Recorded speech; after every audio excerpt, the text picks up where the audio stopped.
Hi, I'm Sean Korn, and on May 18th to 20th, 2012, the Yoga Service Council is partnering with the Omega Institute to hold the first annual Yoga Service Conference. See you there.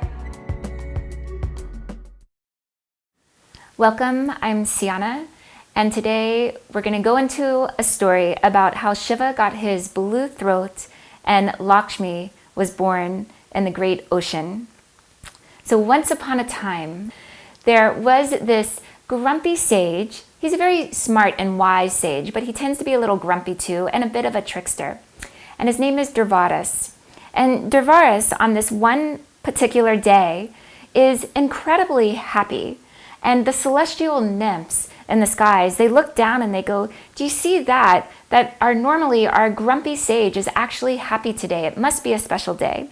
So they come out of the skies and they place a garland of never fading and deeply fragrant flowers upon his neck. And Durvaras is very, very happy. And he says to himself, on this day, I'm going to give this gift to the very next person that I see. Well, it just so happens that the next person that comes across the path is Lord Indra himself.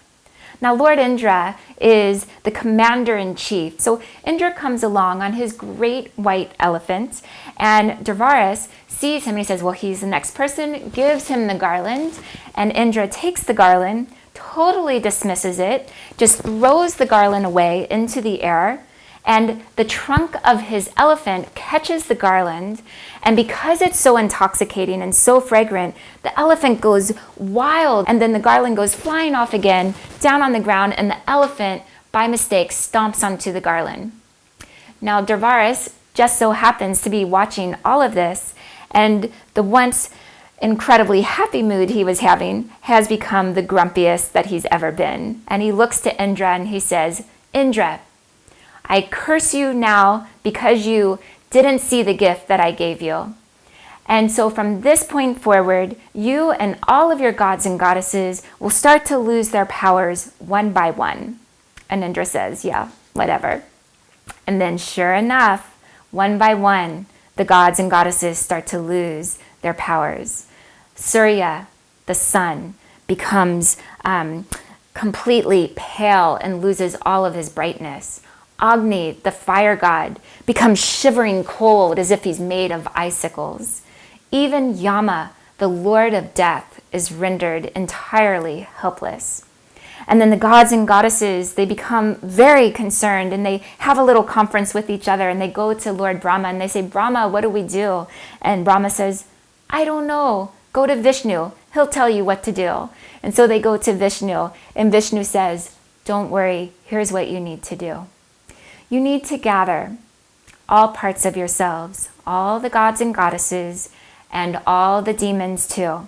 Gather all the parts of yourself together and go to the four corners of the world.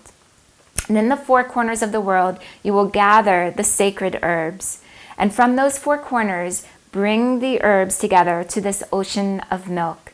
Cast the herbs into the ocean of milk, and then you're going to begin churning the ocean of milk.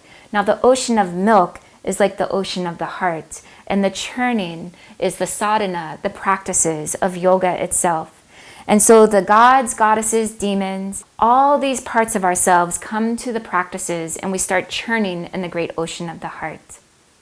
Now, Vishnu says after some time of this great churning, what will arise is the amrita, the ambrosia, the healing elixir that will give you back all your powers. In one sip of this, and you will be restored. So they're practicing for the immortality, so to speak. But as they're practicing, some strange things start to happen.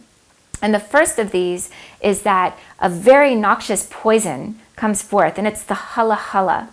And this poison is so noxious that even if you think about it, you just pass out and die right away. So they go, now what do we do? You didn't tell us that in our practices, these poisons were going to come out, these parts of ourselves that we didn't want to see at all. Why didn't you tell us about this? He says, don't worry, the Lord of Yoga is coming. And so Shiva arrives, and Shiva takes the poison out of the ocean and he drinks it.